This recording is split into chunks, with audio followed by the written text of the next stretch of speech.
I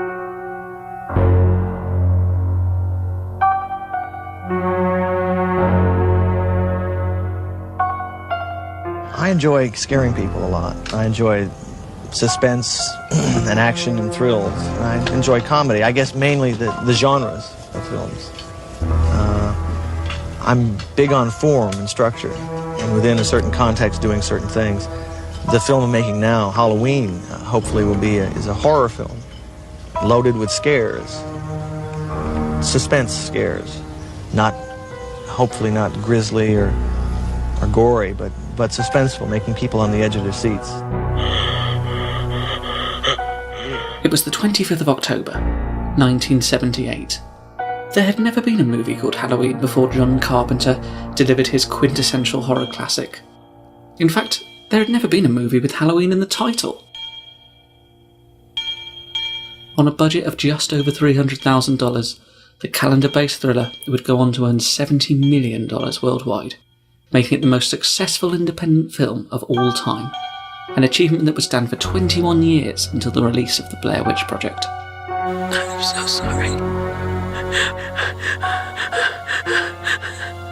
Of course, there were films before Halloween which featured a crazed killer on the loose, most notably Tobe Hooper's The Texas Chainsaw Massacre, which helped pioneer the image of a masked ghoul off in the supporting cast. There was also a little movie called Psycho in 1960, a milestone which hung over Halloween like a spectre. This is the story of how a little exploitation film changed the course of a genre, and how a gifted director on his second feature would become one of the most acclaimed artists of his generation. This is the story of The Shape.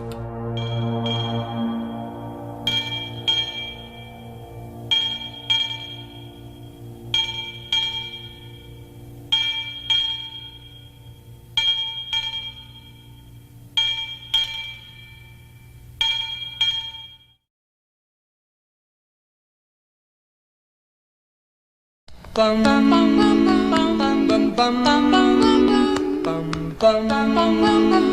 bum bum bum bum. Mr. Sandman, bring me a dream. Bum bum bum bum. Make him the cutest that I've ever seen. Bum bum bum bum. Give him two lips. John Howard Carpenter was born January 16th, 1948. His father, Howard Ralph Carpenter, was a music professor, a vocation which clearly left an impression on his son. Carpenter's early years were spent in the tranquil environs of Bowling Green, Kentucky, placid suburbia not unlike the one he would later exploit. Mr. Sandman, bring me a dream.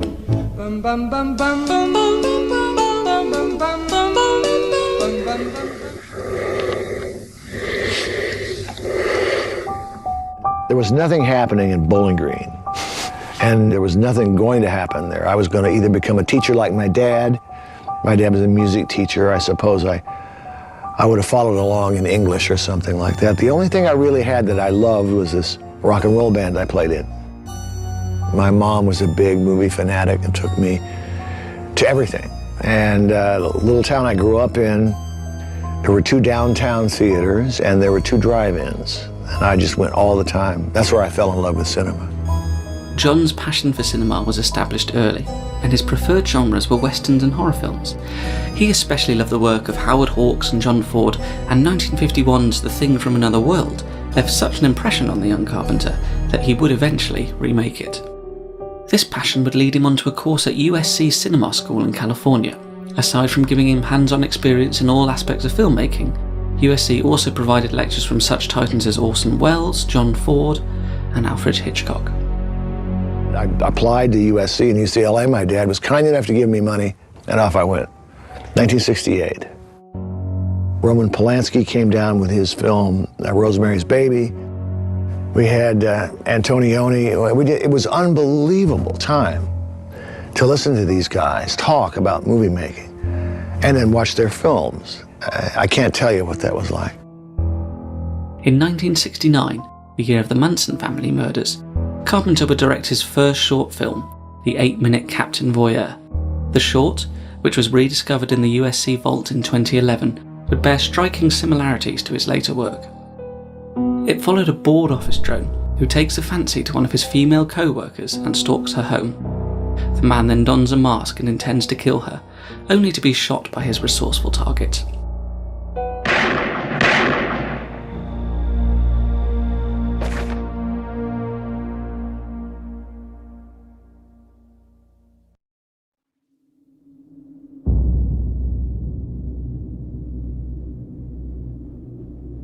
It didn't take long for Carpenter to get more ambitious.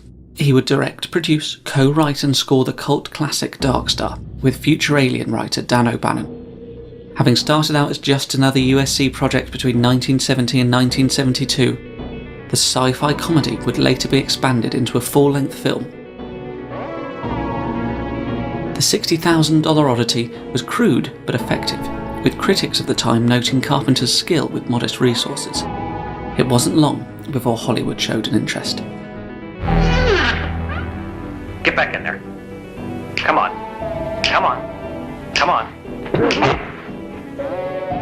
Carpenter got to make what he considers his first true feature in 1976, when he was approached by producer J. Stein Kaplan to make a low-budget exploitation film. Carpenter's only demand was that he receive complete creative control. A white-hot night of hate. Assault on Precinct 13. The film, originally titled The Anderson Alamo, would take its cues from Howard Hawks' Rio Bravo and focused on a police precinct being besieged by a ruthless street gang. This is a siege. It's a goddamn siege. Made for $100,000, Carpenter's debut would showcase everything he would later master with Halloween and beyond. A keen focus on suspense, macho anti-heroes, fiercely independent women, a synthesized soundtrack, and hard-hitting violence. Assault pushed the limits of its Panavision framing to breaking point. You're always waiting for a murderous gang member to leap out of the shadows.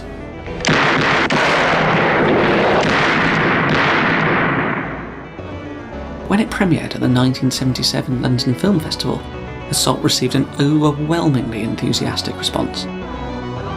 To this day, Carpenter credits his British distributor for giving him a career. That distributor's name was Michael Myers.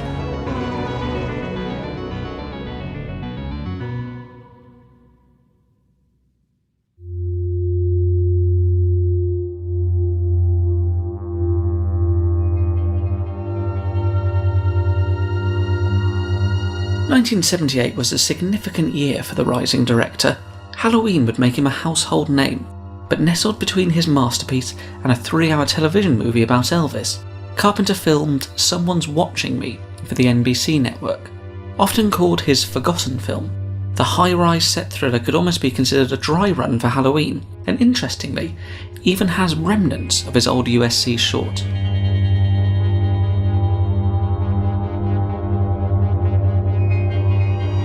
Shot in under 10 days almost entirely on sound stages, the telefilm is a fascinating peek at Carpenter's growing technical prowess, as well as his ongoing thematic concerns.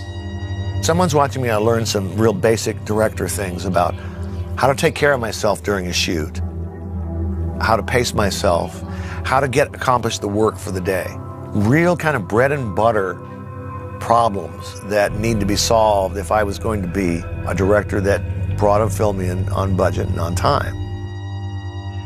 A lot of the style and the flow of Halloween can be directly related to Someone's Watching Me. And I know that sounds odd, but a lot of the framing of the shots and a lot of the movements, and we did use a Panaglide a little bit, or Steadicam on Someone's Watching Me. Playing like a 70s Rear Window, the story follows Lee Michaels, played by Lauren Hutton, who has recently moved to Los Angeles to begin a career in television. Unknowingly, she is being watched by a voyeur through a telescope. But this pervert isn't just any peeping Tom, even bugging her apartment. But when the police dismiss her increasing paranoia, Michaels is forced to take the situation into her own hands. Despite the tight budget and an even tighter shooting schedule, Someone's Watching Me has all the hallmarks you would expect of a Carpenter production. Aside from Adrienne Barbeau and Charles Cyphers filling out the supporting cast, it has beautifully lit photography, effortless tracking shots, homages to Hitchcock, and even an emphasis on old-fashioned and bloodless suspense. It all leads to a frantic conclusion in which the director gets to toy with that familiar image of a stranger leaping out of the shadows. Help! Murder!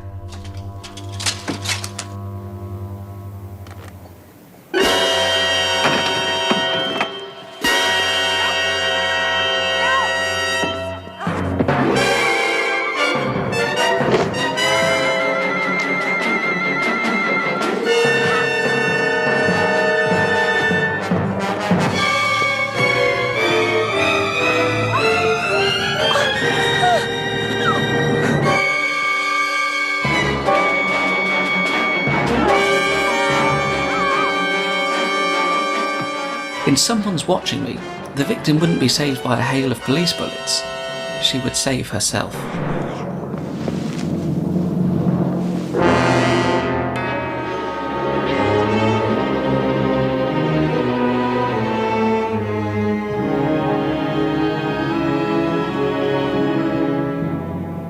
You got too close.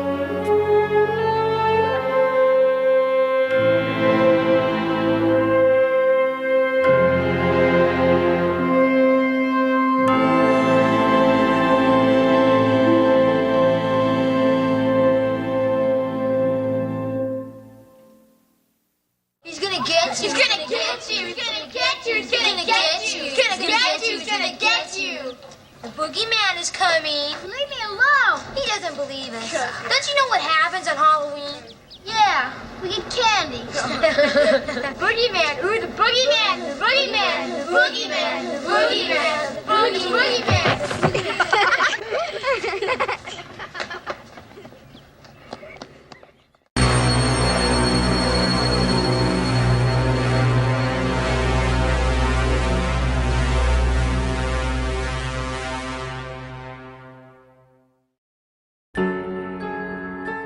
Halloween commenced production in the spring of 1978, a mere 2 weeks after its director had wrapped up Someone's Watching Me for NBC. On a bargain basement price of $300,000, Halloween was shot in a mere 20 days.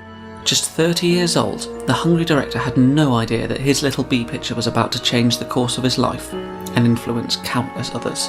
My job in making Halloween was to do an exploitation horror film.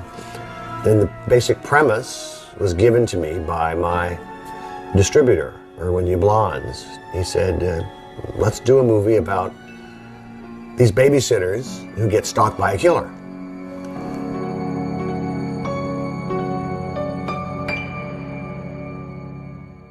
It was Yablan's suggestion to set the film on All Hallows Eve, a stroke of genius that would give the film an unforeseen power. Never been used as a title before, never been used at all. It was an underutilized holiday, so great. And I was a young director then, and I was hungry for experience, hungry for features. I had done some work before then. I said, sure, why not? Well, when we were making the film, I thought, gee, it's Halloween at night and people get dressed up in masks. What better way to have a killer not be identified than be wearing a mask? Amazingly, the script for Halloween came together in just over a week. Acting as Carpenter's co-writer and producer was then-girlfriend Deborah Hill, who had been the script supervisor for Assault on Precinct 13. Hill would focus on the film's all-important babysitters, being ideally suited to pen the teenage girl's dialogue. Carpenter would focus on everything involving their masked murderer, Michael Myers, labelled in the script as the Shape.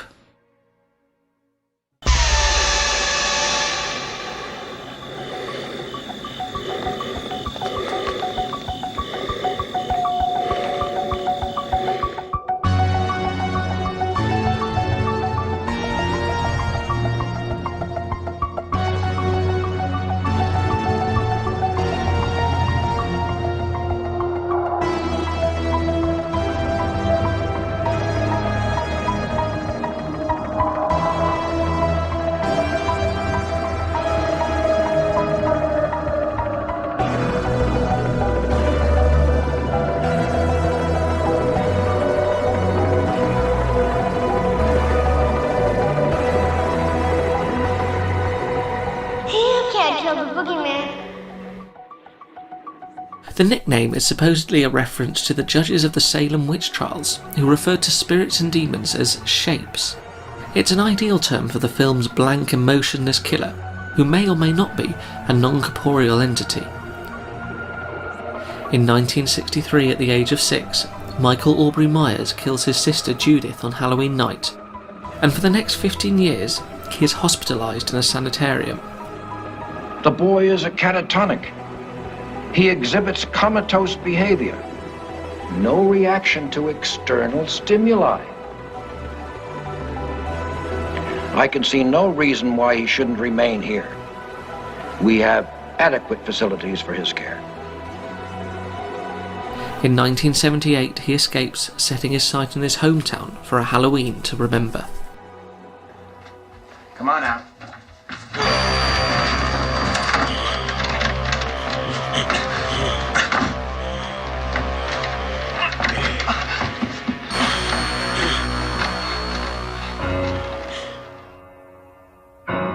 Tasked with playing the vicious murderer would be Carpenter's old USC cohort Nick Castle, who was paid the princely sum of $25 a day for his efforts.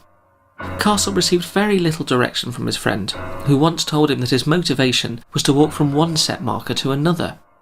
A rare exception is when Michael, having just stabbed an unlucky teenager to death, tilts his head from side to side as if admiring his grisly handiwork.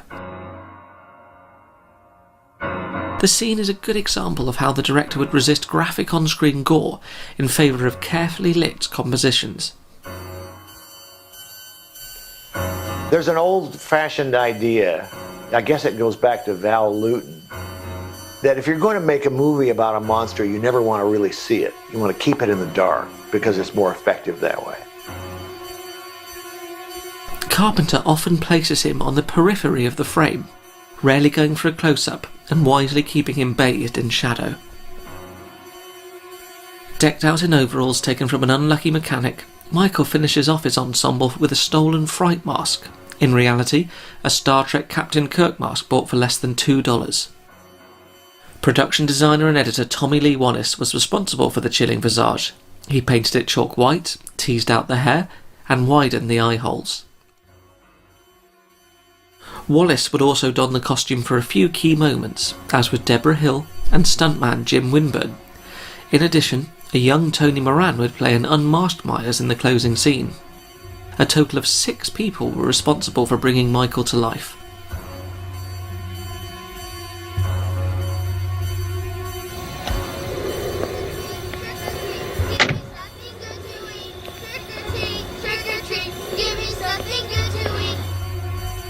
Halloween introduces us to the fictional town of Haddonfield, Illinois, named after Hill's birthplace of Haddonfield, New Jersey.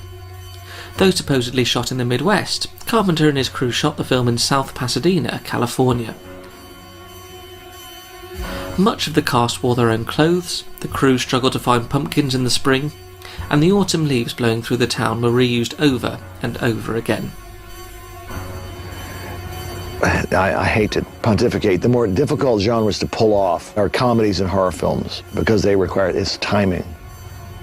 Dramas are the easiest. You usually have people talking to each other, and you can just shoot close-ups. Yeah. And horror, in creating a mood in horror films or creating the right mood in a comedy is hard. It's hard to do. You need a feeling for it.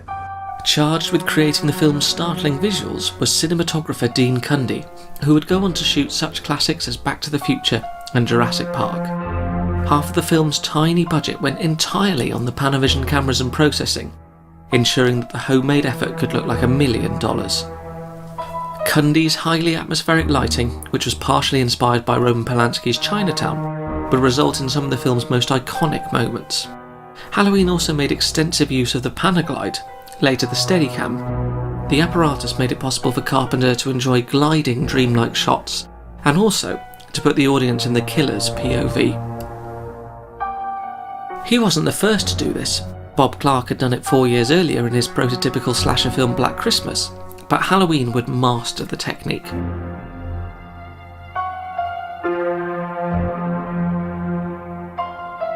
Carpenter made the film on time and on budget.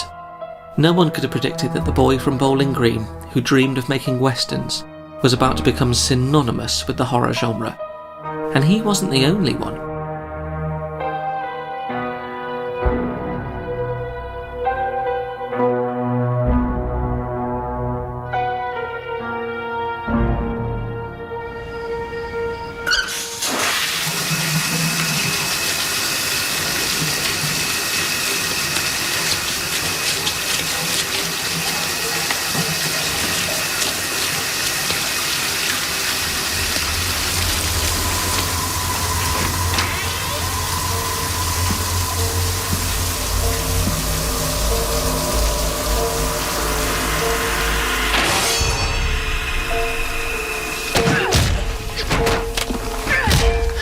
I saw that movie 50 times.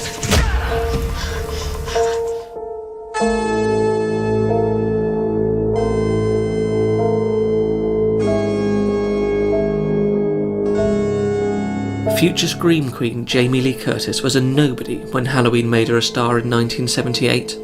She wasn't even Carpenter's original choice for the lead, as the director had favoured Annie Lockhart, the daughter of Lassie actress June Lockhart. Curtis, however, had a much more marketable lineage. Her parents were Hollywood stars Tony Curtis and Janet Leigh. 18 years earlier, Leigh had cemented her cinematic legacy by dying in a Bates Motel shower for Alfred Hitchcock. Now, being such a Hitchcock fan, did the fact that Jamie Lee Curtis was Janet Leigh's daughter have anything at all to do with the casting? Deborah brought that up, thought that would be a great idea. Yeah. Isn't this cool? It was okay. She read for the part. She was absolutely fabulous. She was 18 years old? Yeah, 18 or 19, something like that. Maybe even younger, I'm not sure. Immediately prior to Halloween, Curtis had appeared in such television series as Operation Petticoat, Quincy, and Columbo. I can come back. No, I'll have a donut. As bookish teenager Laurie Strode, Curtis immediately gains the audience's affections. We learn just enough about Laurie to feel like we know her. She's intelligent, has low self-esteem, and is not so secretly crushing on an unseen boy named Bennett Tramer. Tommy, Halloween night, it's when people play tricks on each other. It's all make-believe. I think Richie was just trying to scare you. I saw the boogeyman. I saw him outside. There was nobody outside. There was. What did he look like? The boogeyman. We're not getting anywhere. All right. The boogeyman can only come out on Halloween night, right? Right. Well, I'm here tonight. I'm not about to let anything happen to you. Promise? Promise. There were no trailers. There was one Winnebago for every department. So makeup, hair, wardrobe, all in one little tiny mobile home. The caterer was a friend of John and Deborah's, and they came and made lunch for us. That was the experience. It was my first movie, and obviously that was the really lovely part of it, was this very warm family feeling.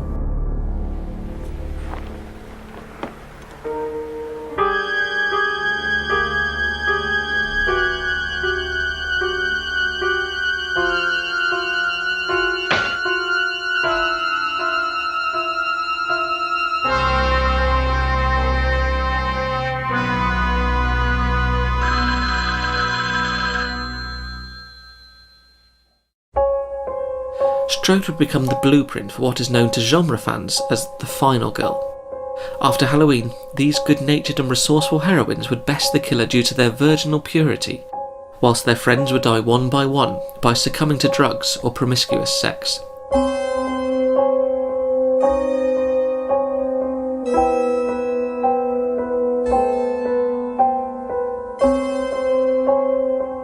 Carpenter maintains that he never intended to make a moral judgment, only depicting teenagers as he and Deborah Hill saw them. Nevertheless, the so-called rules established by Halloween would be recycled over and over again. Laurie ultimately lives to see another day because she is acutely aware of her surroundings. There's very little in her life to distract her. Even her parents are nowhere to be seen, save for a brief conversation with her father earlier in the film, a character we never see again for the entirety of the series.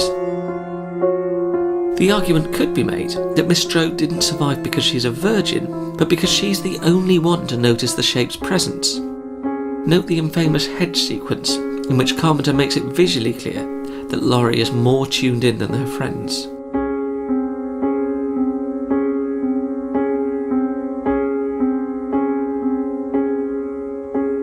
As you watch Halloween, your basic sympathies are always enlisted on the side of the woman, not with the killer.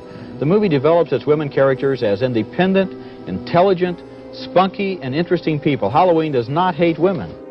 Famed film critic Roger Ebert, who would be instrumental in Halloween's success, dubbed imitators as the dead teenager genre. More often than not, the supporting characters would exist merely to die horribly. It didn't matter if a victim was memorable or even sympathetic, just so long as Tom Savini could throw an axe into their face. Halloween never falls into this trap, and makes Laurie's friends just as empathetic as Curtis herself, for the most part. So what is this big news? What would you say if I told you that you were going to the homecoming dance tomorrow night? I'd probably say I had the wrong number. Well, I just talked with Ben Tramer and he got real excited when I told him how attracted you were to him. Oh, Annie. Oh, you didn't. Please tell me you didn't. Do that. I mean, how could you just call it? I can't believe it. Carpenter regular Nancy Kyett, billed as Nancy Loomis, would play the doomed Annie Brackett, daughter of Haddonfield's Sheriff Brackett, played by Charles Cyphers. Both had appeared in Assault on Precinct 13, and like before, Loomis plays the most bratty, though sympathetic, character. Hi, Annie. Laurie. Hi, Dad. What happened? What? What happened? Oh, somebody broke into the hardware store. Probably kids. You blame everything on kids. Well, now all they took was some Halloween mask, a rope, and a couple of knives. Who do you think it was? It's hard growing up with a cynical father. After Halloween, she would appear in Carpenter's The Fog and the unrelated Halloween 3, Season of the Witch, directed by her then-husband, Tommy Lee Wallace.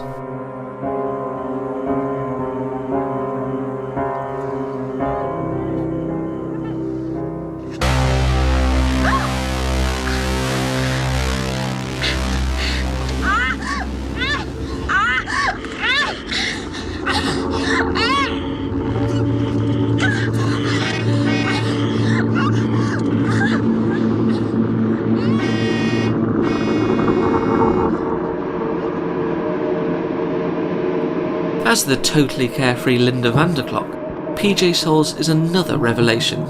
She was already known to genre fans for appearing in Brian De Palma's Carrie 2 years earlier, and would later appear in such notable films as Rock and Roll High School, Private Benjamin, Stripes, and The Devil's Rejects. You know, it's totally insane. We have 3 new cheers to learn in the morning. The game is in the afternoon. I have to get my hair done at 5, and the dance is at 8. I'll be totally wiped out. I don't think you have enough to do tomorrow. Totally. Originally, the part of her murdered boyfriend, Bob Sims, was to be played by Soul's then-boyfriend Dennis Quaid, but schedule conflicts resulted in John Michael Graham playing the part. Go get me a beer. I thought you were going to get me one. Yeah. I'll be right back.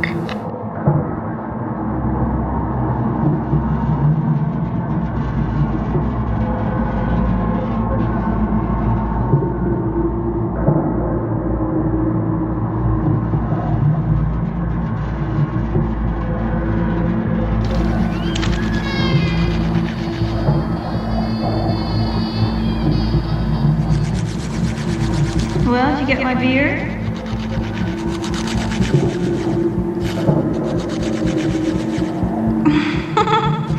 Cute, Bob, real cute.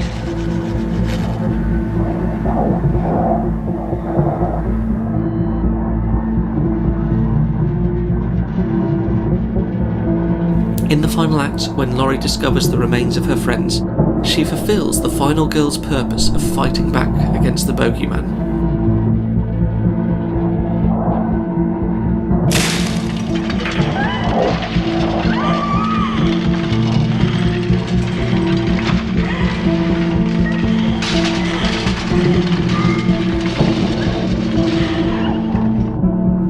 though some would later label the film as misogynistic. Halloween concludes with its heroine attacking her attacker with a parade of phallic objects.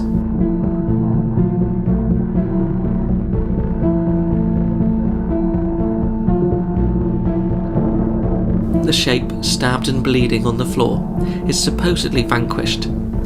But when is it ever that easy?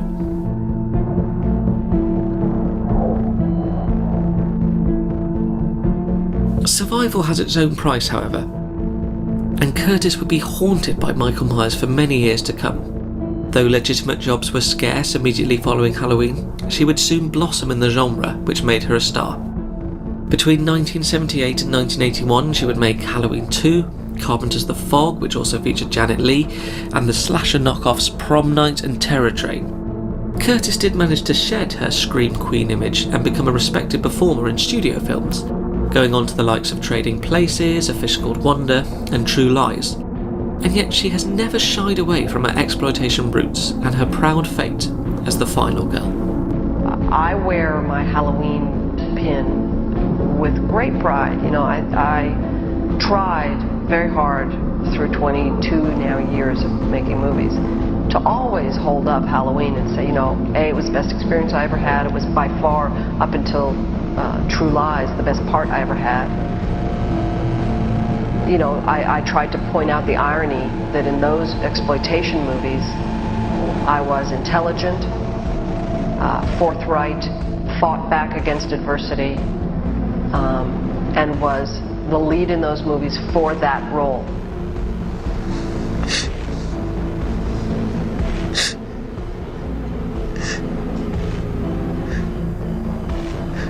Was the boogeyman? As a matter of fact, it was.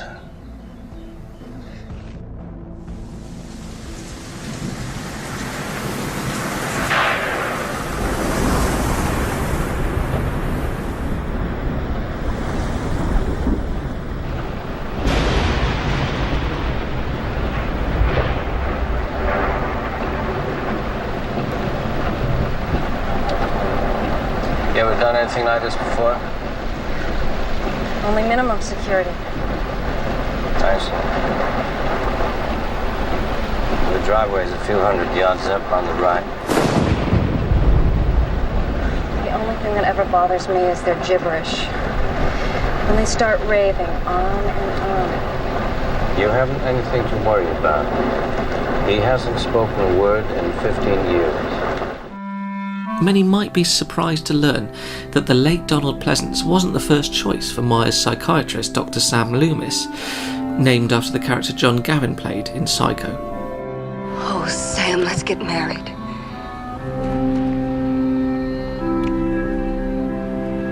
Yeah. Live with me in a storeroom behind a hardware store in Fairvale. We'll have lots of laughs. Donald Pleasance was there for, was he there for 4 or 5 days, you know? You originally wanted Christopher Lee for I that tried part. Christopher Lee, I tried Peter Cushing, just because of the old Hammer films. They wouldn't hear of it. Really? They wouldn't hear of it. Ladies and gentlemen, the sinister but lovable Donald Pleasance.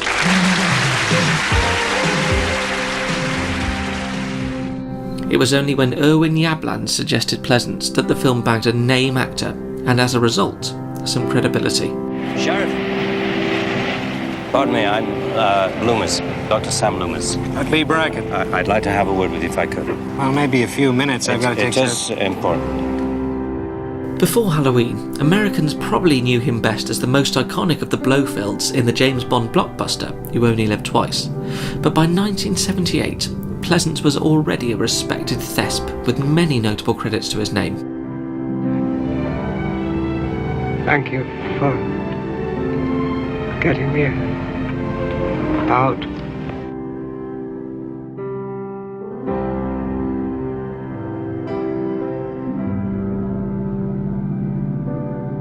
He had developed a reputation as a man with versatility, running the gamut from everymen to wide-eyed Australian rogues.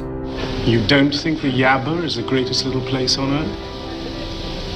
Could be worse. How? Supply of beer could run out. He was also, by all accounts, a deeply kind and selfless man who, in 1940, put aside his status as a conscientious objector to join the war effort with the Royal Air Force. After being shot down in 1944, he would spend some time in a German prisoner of war camp, where it is said he escaped the horror of his situation by producing and acting in plays. I was shot down, jumped out of the airplane. I didn't expect to land safely, but I did. So I unbuckled my parachute and prepared to do all the things that I was supposed to do in order to escape when I saw about 50 Germans advancing upon me with everything from machine guns to axes. Perhaps it's this up-close and personal confrontation with evil that underscores the Loomis character, and why Pleasant's delivery is so convincing, despite Carpenter's florid writing. Does anybody live here? No, not since 1963 when it happened. Every kid in Haddonfield thinks this place is haunted. They may be right. Loomis's function in the plot is to fill us in on the bogeyman, who, by design, needs a Van Helsing to his Dracula. Though supposedly the hero, Loomis is often shown to be a nervous, easily agitated doctor whose ramblings of true evil paint him as an oddball to anyone polite enough to listen to him. I'm wasting my time. Sam Haddonfield is 150 miles away from here now. Now, for God's sakes, he can't drive a car. He was doing very well last night. Maybe someone around here gave him lessons.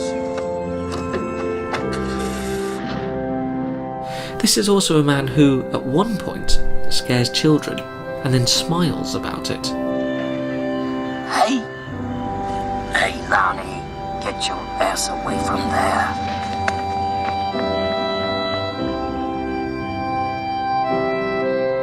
Loomis is so concerned about stopping Michael that he's practically become a loony himself.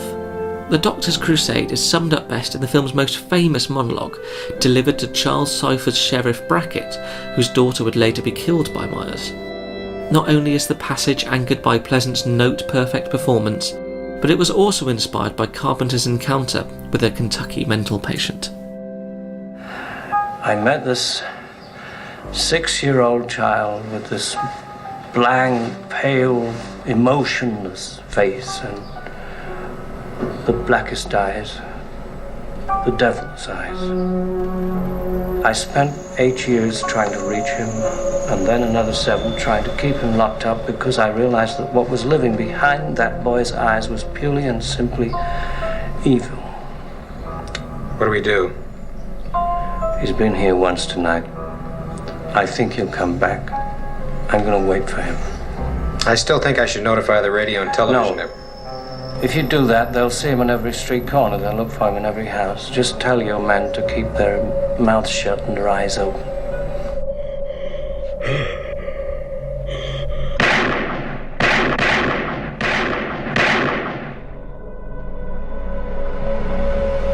It is in the final scene, however, where the gifted actor makes his most valuable contribution. When we were shooting this sequence coming up, Donald Pleasance asked me, "How do you want me to react when I look off the balcony?" There are 2 ways. I can react, "Oh my God, he's gone," or I can react, "I knew he would be gone." It was the first time an actor had ever given me a choice, and I was stunned by it, so I asked Donald to please play it both ways and let me decide later. See if you can figure out which choice I made as he looks down from the porch.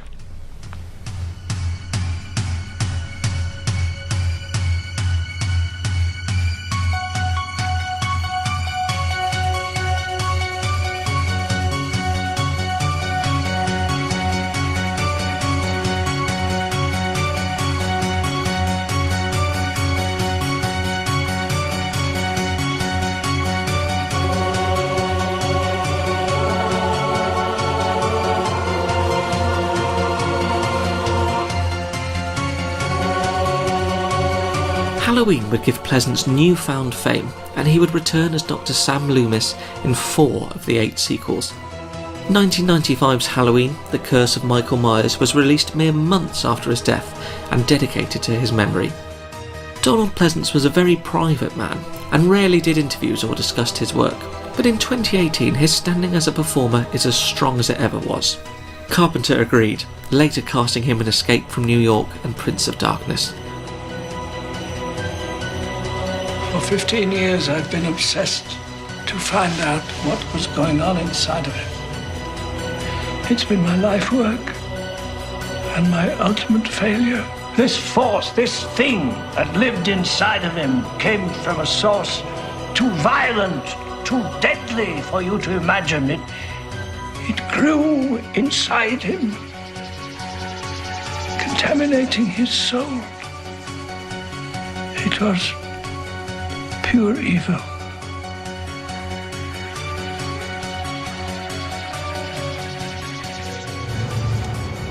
Donald was an actor that I truly loved and really wanted to work with. I admired his work throughout his career, and I was a little scared of him. But we became fast friends on Halloween, and we made other films together. He became a dear, dear friend of mine. And he was a wonderful human being. I don't think he ever got the recognition that is due him from, I don't know, the world at large. Perhaps he did. I never felt that he was rated as that good an actor, but he was a fabulous actor and a close friend. I miss him very much. I still miss him.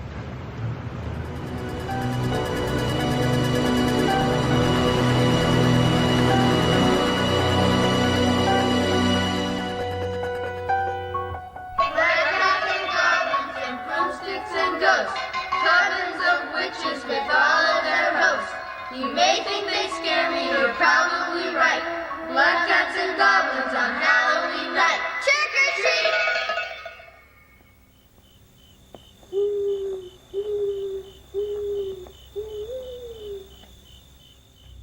treat! Halloween achieves a lot over its 91 minutes, but it is the first 5 which cement it as a genre classic.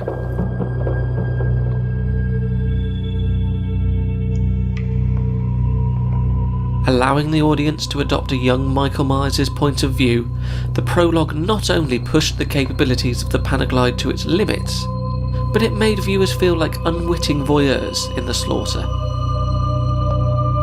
This one long tracking shot was inspired by, of course, the tracking shot we all remember from Touch of Evil, the Orson Welles film. As I look at the movie, the primary influence on the style of the film was the work of Alfred Hitchcock. Hitchcock's moving camera would bring you, without a cut, from one environment to another, one room to another, one set to another. Shot over the final 2 days of principal photography, the sequence appears to be a single, unbroken shot, instantly announcing Halloween's intentions to make honest, artful cinema. The scene of the crime is the Myers residence, a spin on the old haunted house which Hitchcock had already transposed to a modern-day setting for Norman Bates. And as we're tracking around this direction, the crew is inside flipping all the lights around in anticipation of us coming around back of the house and coming in the other way. There's an incredible noise going on inside.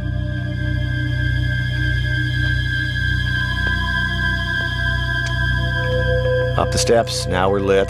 There's a whole little caravan following this camera. And one of the members of the caravan is Deborah Hill dressed in a clown outfit. And in a minute you're going to see her hand.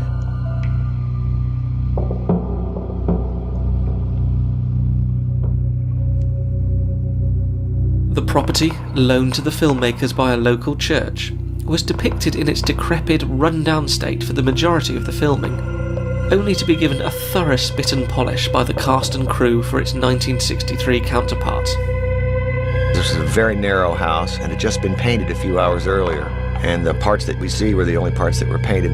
Now you're going to see a human struggle with a camera and a very small staircase. We're trying to hold the light up on the left in frame because the foreground is going out of focus. Now up we come, jiggling and bouncing. Now the operator's almost made it. He's saved his own life. He's at the top of the stairs. He sees a mask. As this mask is put on the camera, there's Deborah's hand again. We're going to make a cut. Now we're into another shot and another take. Given the opening's point of view, the slaying of a naked Judith Myers is easily the most graphic murder in the entire film, and even this is partially concealed by an optical effect to create the holes in Michael's mask. The same effect would later be updated to make the holes smaller when Halloween made its television debut in 1981. The director seems to be well aware of the scene's tawdriness. During Michael's flurry of knife swings, the camera pans up to focus on the blade as it strikes, sparing us from every last agonising detail. The final gut punch is the reveal that this murder has been committed by a 6-year-old boy, a reversal in perspective which never seems to lose its unsettling power. Michael?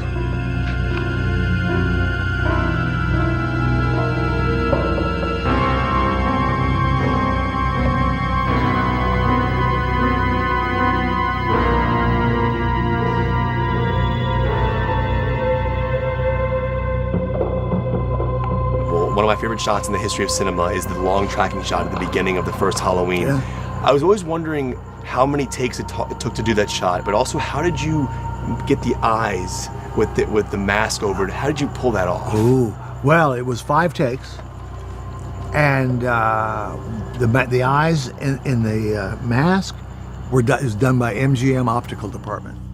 You know, there's a cut in there too. It's not all one take, but I can't tell you. Do you know where this cut is? No, I have no idea. Yeah, there's a cut in there. You'll never see it. We hid it. We buried it. Big time.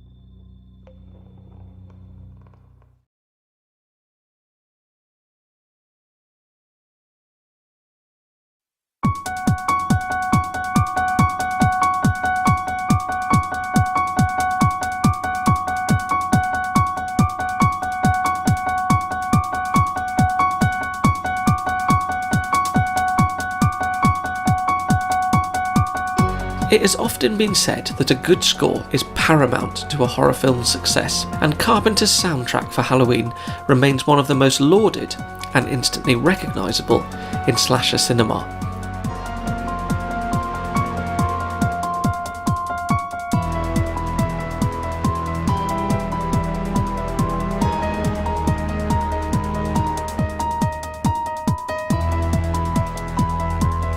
I was fast and cheap. I was the only one. When a low-budget movie, you never can afford music, especially in the level I was working. So I could provide a carpet of music to enhance the image. I mean, that was it.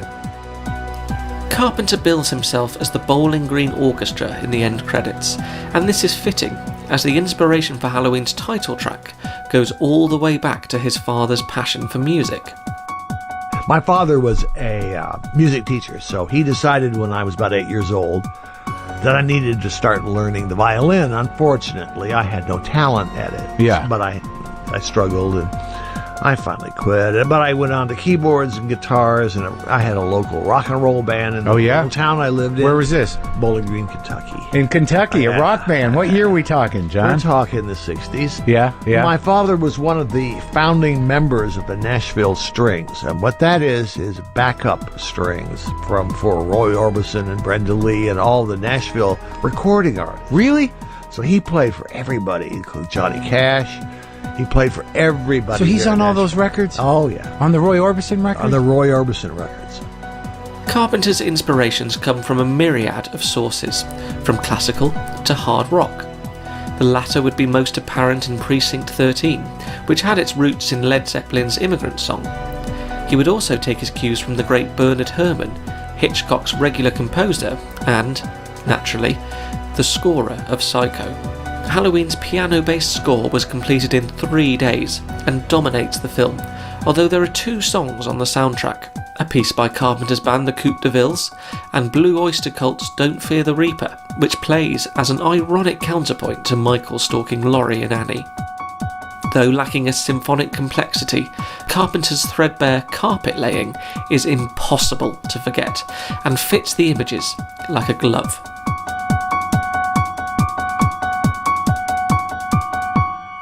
My inspiration in terms of film scores was not so much of anyone who played electronic music, but was from classical compositions. Bernard Herrmann was a big influence on me. And mainly because he created such effective scores by using such simple instrumentation. Sometimes just a few strings, as in Psycho. Sometimes a big orchestra. But his music was so powerful. So I would go on a synthesizer and imitate orchestral sounds, and always thinking of Bernard Herrmann. The director himself would describe his work as transformative, giving the film most of its atmosphere and suspense. Its widespread success also ensured that he would continue to provide the music for his films. Out of the 15 features he directed after Halloween, Carpenter scored all but 4 of them.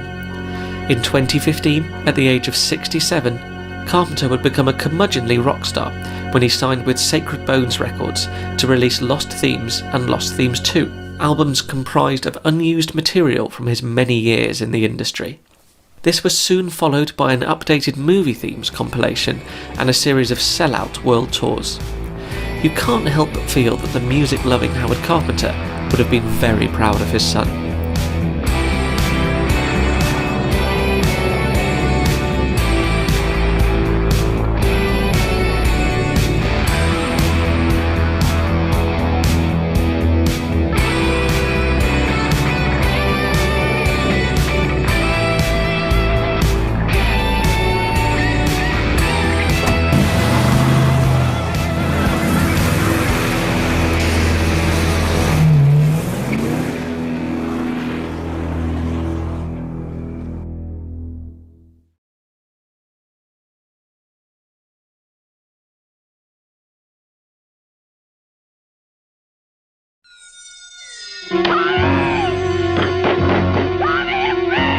Halloween, the night he came home.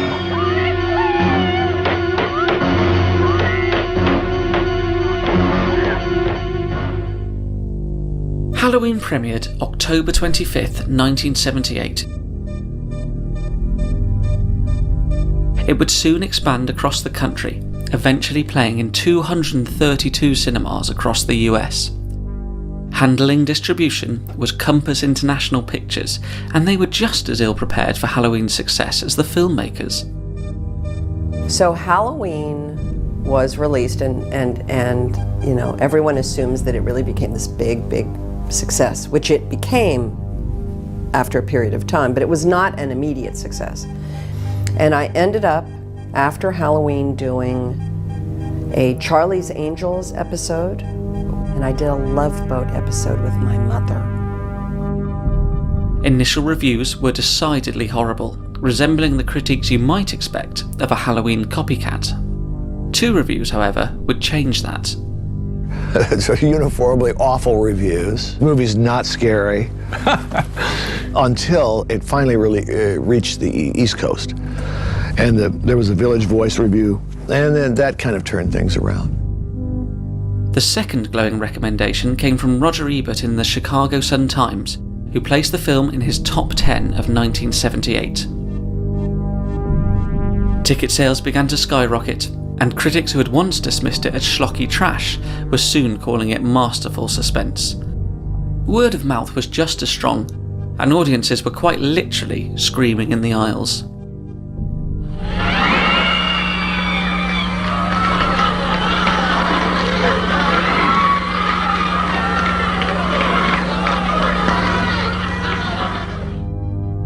Halloween would slowly grow into an indie blockbuster, grossing $70 million worldwide on its minuscule budget. In 2018, that would be over $200 million. Carpenter, who received a mere $10,000 for writing, directing and scoring the film, had a 10% stake in the profits. Though he would later complain about not receiving his fair share of the gross, the struggling indie filmmaker was now a very rich man.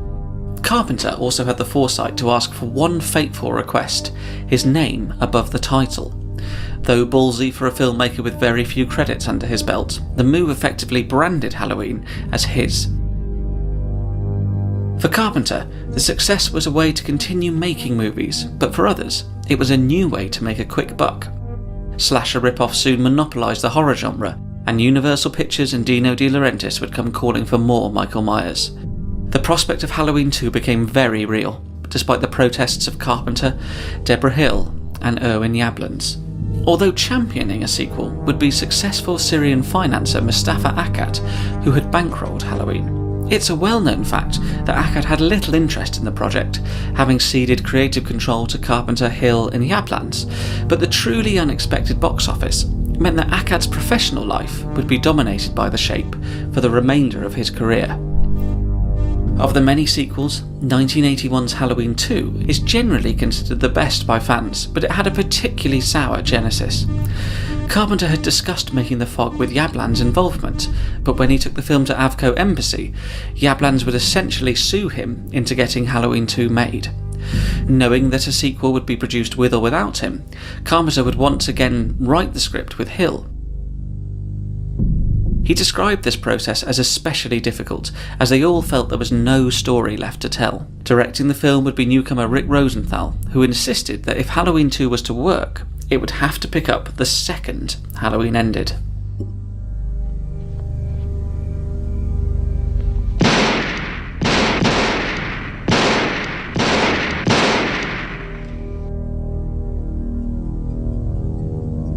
To make the transition complete, they would bring back Dean Cundy to photograph the slaughter, as well as Curtis, Pleasance, Cyphers, and, in an unexpected cameo, Nancy Loomis.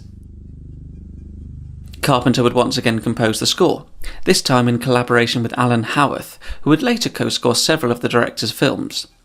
All of these elements make it a serviceable continuation, although the presence of graphic violence would push the series closer to the original's disreputable imitators.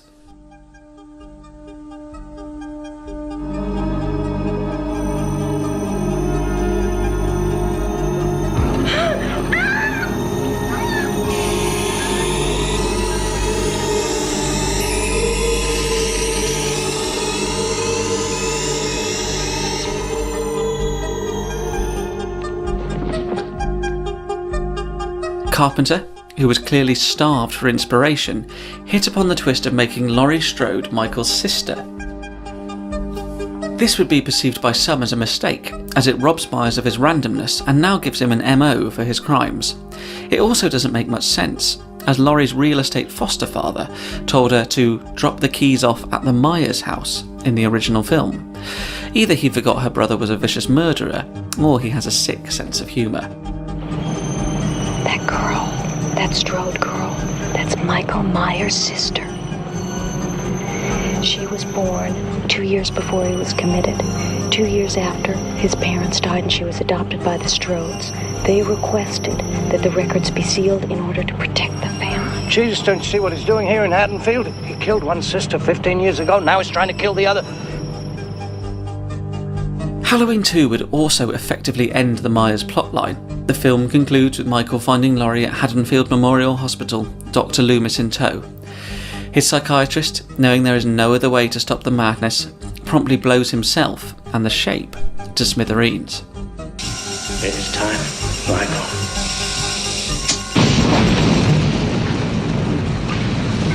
The final image of the film is Michael's mask burning to a crisp. For all intents and purposes, the Shape was dead. 1982's Halloween 3 Season of the Witch was a valiant attempt to steer the franchise away from Haddonfield and turn the series into an anthology. Written and directed by Tommy Lee Wallace, the story about Halloween masks being used to murder children featured neither hide nor hair of Michael Myers. Despite Cundy once again lending his talents, and the presence of Carpenter and Howarth on the soundtrack, it would be both a critical and commercial failure. In 1988, Akkad would use his power to resurrect the Shape for Halloween 4, The Return of Michael Myers, which naturally became a big success. It would be followed by Halloween 5, The Revenge of Michael Myers, and Halloween, The Curse of Michael Myers. For many, the most noteworthy element of these films is the continuing crusade of Dr. Sam Loomis, who miraculously survived the explosion with a mere burn mark on his cheek. Pleasance brought his all to the part, despite their diminishing returns. In 1998, having made the transition from slasher to mainstream fare, Curtis decided to get the gang back together for a 20th anniversary sequel, and a proposed ending to the saga. Her intent was to get Carpenter back in the director's chair with Hill producing, but when Akkad and Dimension Films balked at the $10 million salary demands, the job was given to Steve Miner. The resultant film, Halloween H20, 20 years later, would become one of the best reviewed entries in the series.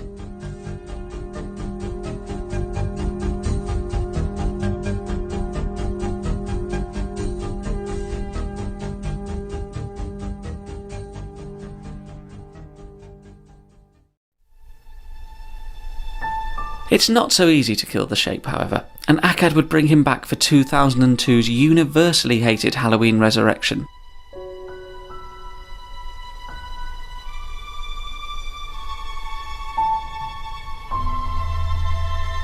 It would be his final entry in the series, as both he and Deborah Hill died in 2005.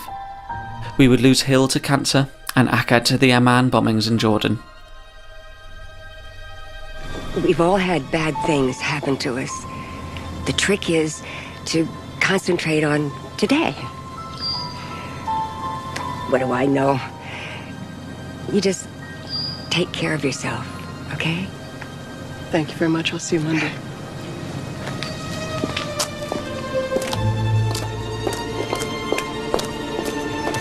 Oh, Miss Tate, happy Halloween.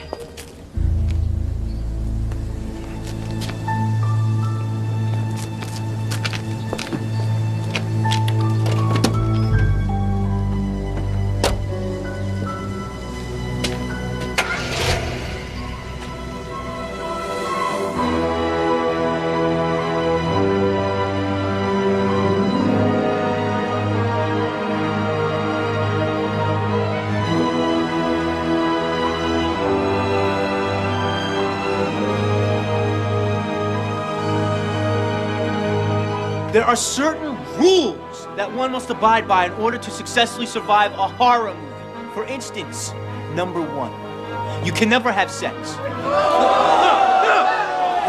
Big no-no! Big no! Dead man. Even in popular, sex equals death, okay? Number 2, you can never drink or do drugs. No, the sin factor. It says sin, it's an extension of number 1. And number 3, never, ever, ever, under any circumstances say, I'll be right back. Because you won't be back. I'm getting another beer. You want one? Yeah, sure. I'll be right back.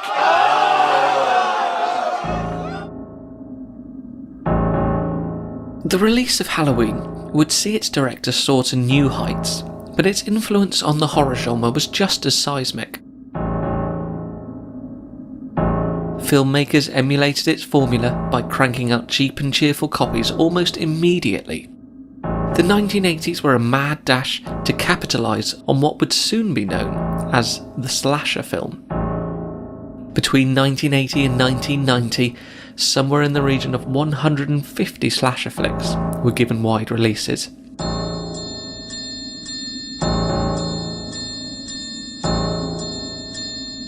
I think the reason that all these slasher movies came in the 80s was a lot of folks said, look at that Halloween movie.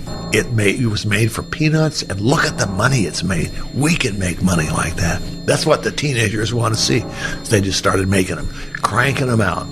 And most of them were awful. Though there have been popular exceptions along the way, slashers would often take the wrong lessons from Carpenter's classic. They had the small budgets, stripped-down locations, nubile teenagers and bloodthirsty killers. But they usually lacked the suspense, class or plain good taste. The trend was solidified by 1980's Friday the 13th, an exploitation cheapie by Sean S. Cunningham, which had the dubious honour of being the first slasher movie to be bought and distributed by a Hollywood studio. It wasn't born out of creativity, but to produce a Halloween-like hit, crassly copying its structure to the letter.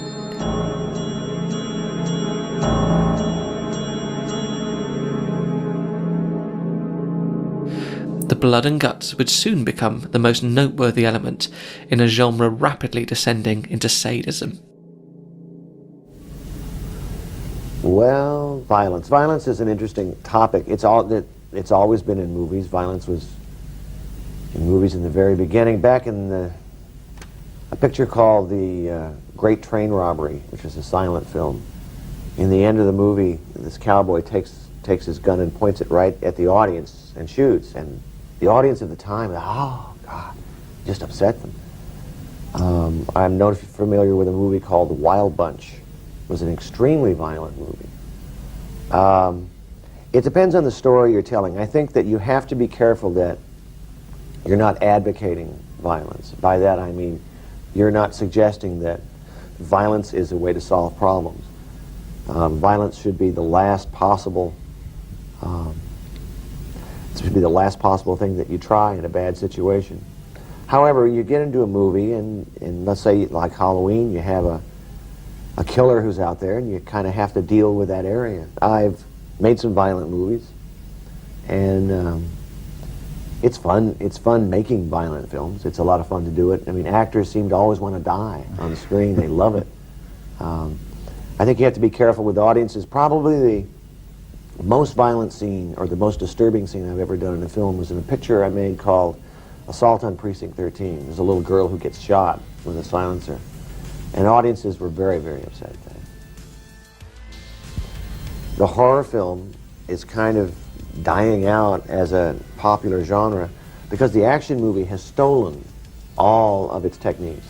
If you look at a movie like Die Hard 2, and then the slitting of the throat and so forth, and knives going in, they're right out of horror films. As a matter of fact, the director is a horror movie director.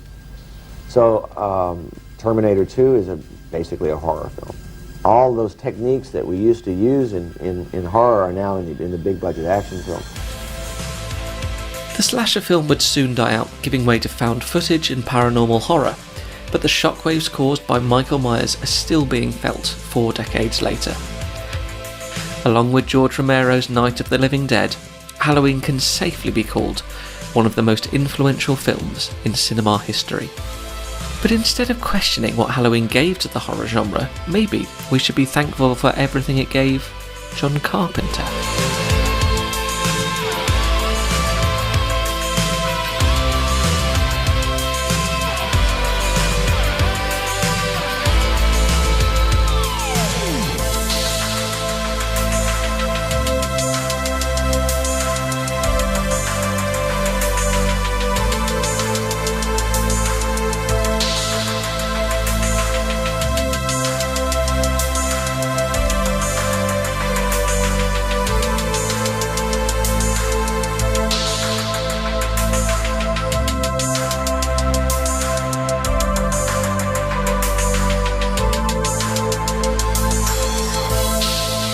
I got a very positive attitude about this. Good, me too. Yeah.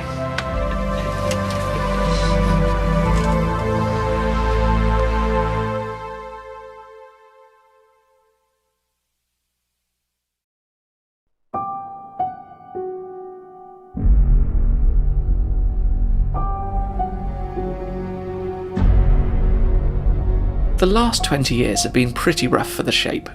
After the franchise died a death with 2002's Halloween Resurrection, there was seemingly nothing left to do but start from scratch. Dimension Films hired Rob Zombie to do the unthinkable, write and direct a remake of the original film. In a bid to make 2007's Halloween unique, Zombie, best known for The Devil's Rejects, would provide an exploration into Michael's childhood and his days at Smith's Grove Sanitarium. Many agreed that this destroyed the mystery of Myers, a character better left to the viewer's imagination. First of all, big fan. Thank you for all your great films. Thank you. My question is, how do you feel about the horror film remake trend in Hollywood that's going on right now? And also about your Halloween movie that Rob Zombie remade. Did you like it? Oh, God. Those are great questions. First of all, remakes in general are popular now because of the amount of money a company has to spend advertising to get people in the theaters. And one way to cut through the clutter of advertising that's out there is to come with a title in recent memory that they've heard of. So, for instance, all the horror remakes. I thought that he took away the mystique of the story by explaining too much about the guy. I don't care about that. It's supposed to be a force of nature. He's supposed to be almost supernatural. Knowing about that and he was too big. Yeah. It wasn't normal. Anyway. Great.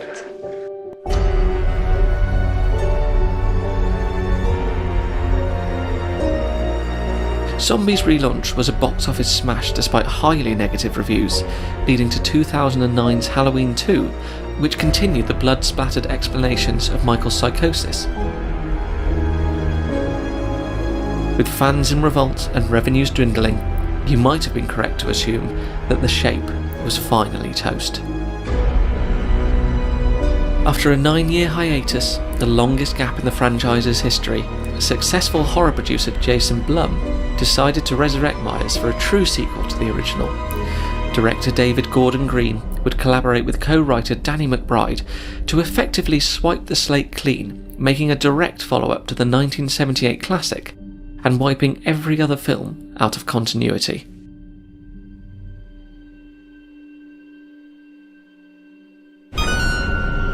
This allowed the triumphant return of Jamie Lee Curtis as Laurie Strode. Having dealt with the trauma of losing her friends 40 years ago, the final girl has matured into a hardened, shotgun-wielding grandmother, all too ready for Michael's return.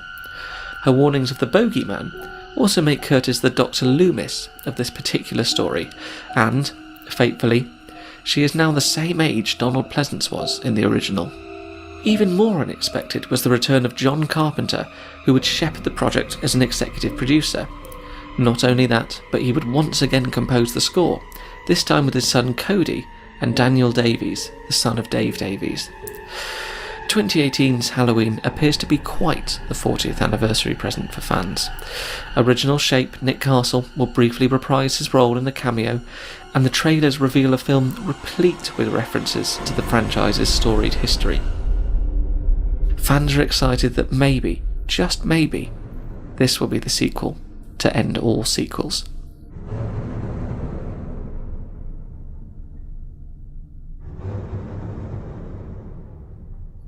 Happy Halloween, Michael.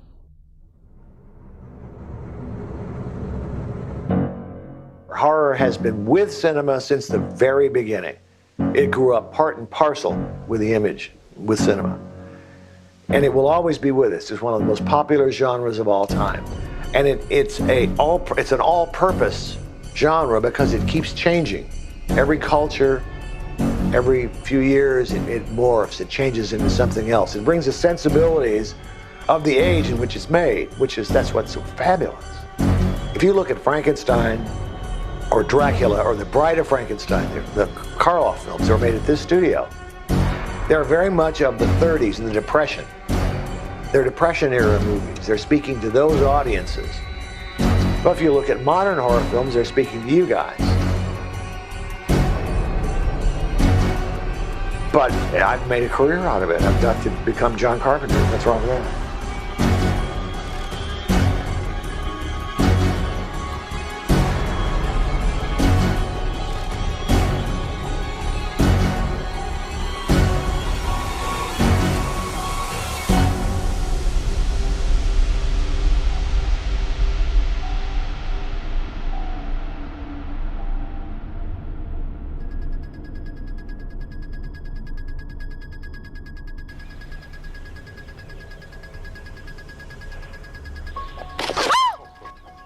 Excuse me, Laurie. Oh, Mr. Brackett, I'm sorry, Mr. Brackett. Oh, I didn't mean to startle you. That's all right. You know, it's Halloween. I guess everyone's entitled to one good scare, huh?